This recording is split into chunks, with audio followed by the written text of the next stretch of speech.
Hi, my name is Siobhan. I was really stressed lately and needed a break away, so decided to pack up work for a week and book myself into a lovely looking hotel in a really nice resort in Florida. Judging by the photos online of it, the place was exactly what I needed. I just needed to get away from everything for a few days, so hopefully a week would do the job.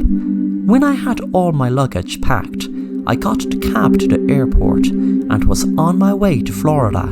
I was so happy knowing I would spend the next week away from all the stress of everything that was going on lately. I was very confident I would feel so much better after the break. When I arrived, I checked in and got the elevator up to my room, left my baggage and headed straight for the beach. It was so relaxing just lying down on the beach with the air blowing in my face. I felt like I was just about to feel the benefits of what I'd feel spending a whole week in this beautiful resort. That night I was in the hotel's bar and I was feeling kind of fed up, thinking that in a week I'd be back to my ordinary life and the troubles and stress will be waiting right for me. But I knew I just had to make the most of being here. Suddenly a guy walked up to me in the bar and said to me, "Hello, I'm very sorry to interrupt you, but I just saw you sitting there and you looked kind of lonely and a bit fed up, to be honest, and I was wondering, would you like some company?" I looked strangely at first, wondering, did I really look that fed up? And then I replied, "Well, sure, thanks. I guess I'd enjoy some company." The man asked, "So, where are you from?" I told him I was from New York and decided I needed to have a break away from the stress in the Big Apple. He smiled and said, "Do you know something? That makes a lot of sense to me, and trust me, this place is like a paradise. If you like, I can show you around sometime." I smiled and said, "Sure, that sounds like fun." Then the man said, "Oh, by the way, pardon my manners, I didn't even ask your name. My name is Sam. What's yours?" "My name is Siobhan. Nice to meet you, Sam." The next day, I was relaxing on the beach with Sam. He spoke. "To be honest, when I saw you alone and looking kind of down, I had to come and say hello." I looked confused and asked him why.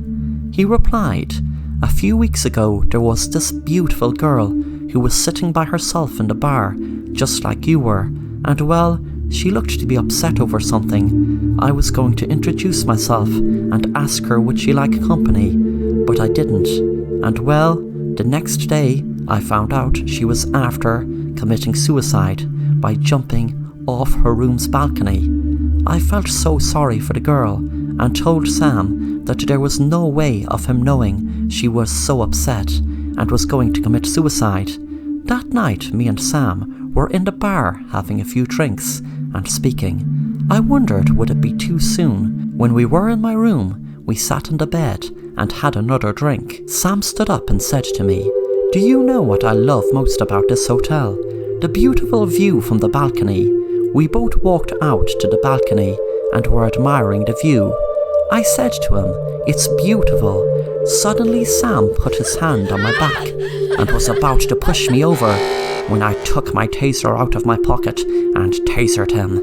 He jumped back, feeling surprised I was ready for him. Then I said, "That girl you were telling me committed suicide.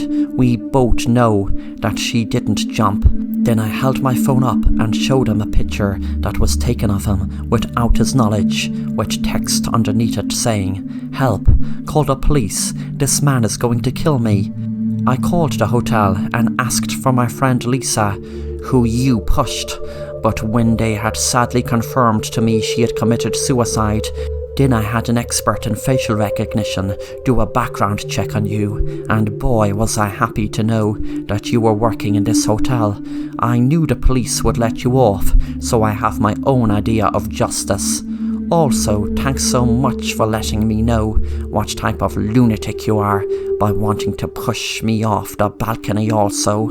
But I'd just like to know why. Why would you want to kill an innocent woman after just killing an innocent woman just a few weeks ago? With that, the door was knocked open, and I heard police shout, "Stop, police!" They walked over to me, and they couldn't even see the damn man lying on the ground. I was cursing this hotel's CCTV footage for picking up my face and letting them finally see me when they were looking for me for months. And I was wondering why, because I knew I was on the run, but didn't know why. It was months later I had learned there was no man. I suffer from a condition called dissociative disorder, which means I was the man, but there was never a man, and it was me who killed my friend.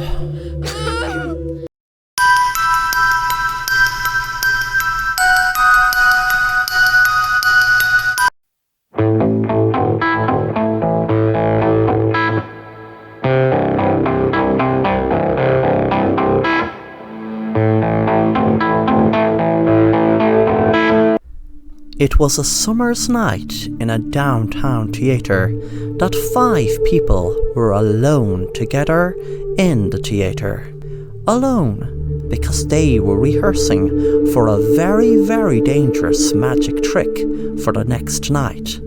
They acted everything out as if the theatre had a packed house. Sam Days was a hugely popular magician and was trying a really elaborate trick. The trick was to give his helper a gun and to her shoot him and him catch the bullet in his mouth. And to make it harder, if he didn't catch it with his mouth, it would go straight through his mouth and out the back of his head, hitting a barrel of gasoline. The bullet was an expanding bullet, which meant it would penetrate his skull if he didn't catch the bullet. Sam's hostess, Sherry, was standing on the stage with him. The other 3 were in the audience watching. They would take part in other magic tricks after. Sam walked on the stage and said, "Hello, ladies and gentlemen. I want to welcome you all to the wonderful world of magic. I am your host, Sam, and this is my beautiful helper, Sherry. For my first trick, tonight I am going to do a very, very dangerous trick. It is so dangerous that there have been several people killed from attempting it. I am going to put a twist to it even. I have a barrel full of gasoline put behind me, and Sherry is going to shoot me with a special bullet that expands. So if I don't catch this bullet with my mouth, it will be game over for me, and, well, you all better run for the hills, because it will go right through the barrel and cause a mighty big explosion. So, I'll just get on with the act, shall I?" Sam smiled and gave a gun to Sherry and walked back to stand in front of the barrel. Sam said, "Ready when you are?"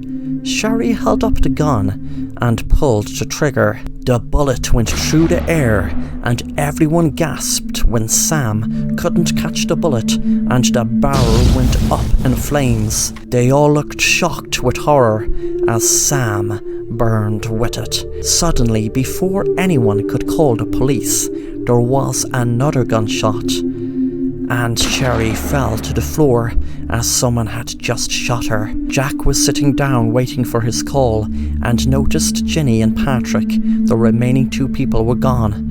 He knew there were just 5 of them in the theatre as they locked the door after entering, which meant the killer had to be either Ginny or Patrick, the only 2 remaining besides himself. Suddenly there was a noise behind him and he jumped up from his seat.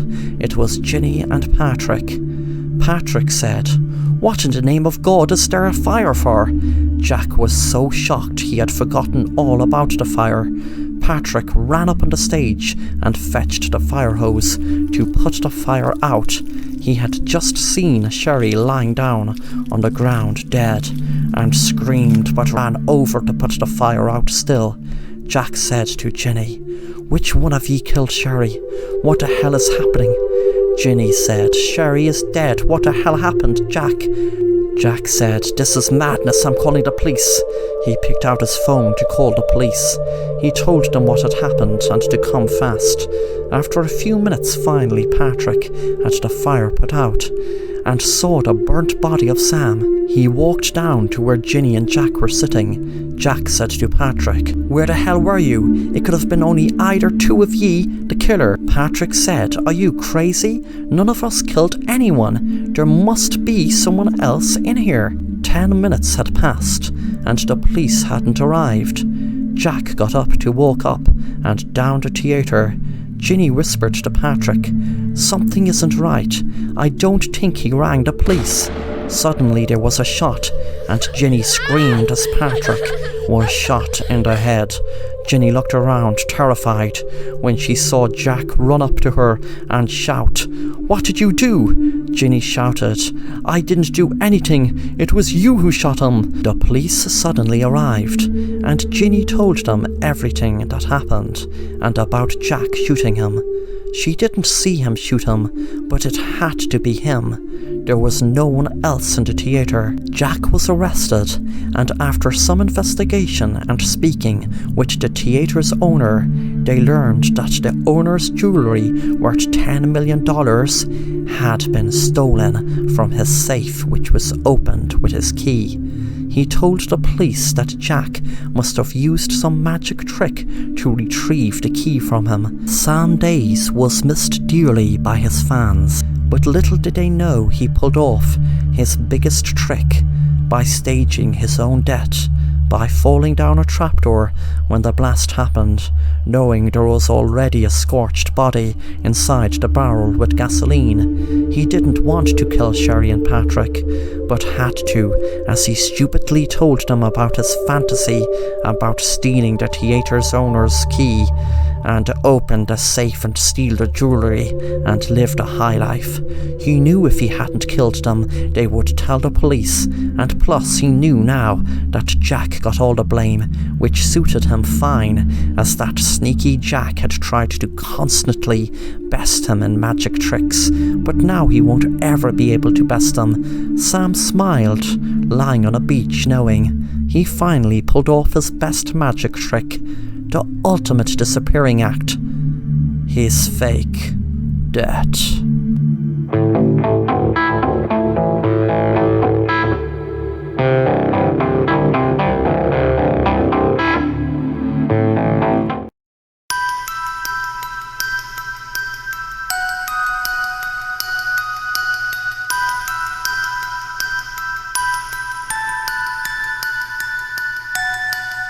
Barry woke up in a room with no memory of how he got there. His joints ached and he felt strange. He saw a camera up in the wall, staring right at him. Then suddenly, two men walked into the room. One man said, "Hello, Barry. Relax. You will be given a full explanation why you're here in just a short time, but there are a few things you need to sort out yourself first. You need to just relax and try your best to remember anything you can that has happened to you before you woke up today. It doesn't have to be recent. Anything at all." Barry felt the question bizarre and was about to say something when he felt kind of dizzy, and suddenly he blanked out. As he did, he had a memory of a person speaking, but he could not make out who it was. He tried his best to look at the face, hoping he could make out the features, but it was no good. The face was just a blur. When he snapped out of his daze, the man spoke to him again. Did you remember anything, Barry? It is very, very important that you remember anything at all before we fill you in. Barry said, "What am I doing in this room? Who are ye? What do ye want with me?"